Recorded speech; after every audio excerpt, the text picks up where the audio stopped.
Ayon sa Pag-asa, patuloy na nga ang paghina nitong southwest monsoon o hangin habagat at easterlies na o yung mainit na hangin galing sa karagatang Pasipiko ang patuloy na nakakaapekto sa may eastern section ng Visayas at Mindanao.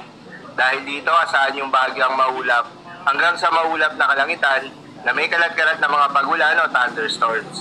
Habang mga localized thunderstorms naman ang aasahan sa nalalabing bahagi ng ating bansa. Magandang balita naman dahil ayon sa Pag-asa ay wala tayong binabantayan na bagyo o low pressure area sa loob o malapit sa Philippine Area of Responsibility na maaaring makaapekto sa ating bansa.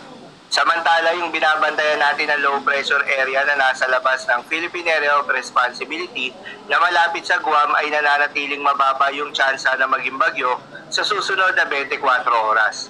Hindi rin inaasahan na papasok ito ng Philippine Area of Responsibility.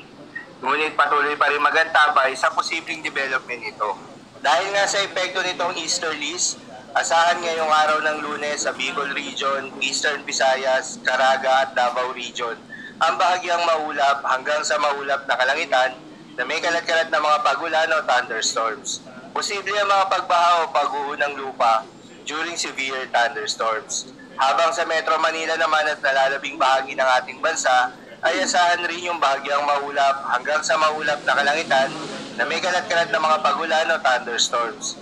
Dulot naman yan ng mga localized thunderstorms. Posible rin ang mga pagbaha o pagguho ng lupa during severe thunderstorms. Madalas na bobo ang mga thunderstorms na ito tuwing hapon o gabi na nagtatagal ng 1 o 2 oras. Kaya naman mag-ingat sa posibleng banta ng pagbaha o pagguho ng lupa. Para naman sa magiging lagay ng mga dagat baybayin, ayon sa Pag-asa ay wala tayong nakataas na gale warning sa anumang seaboards ng ating bansa.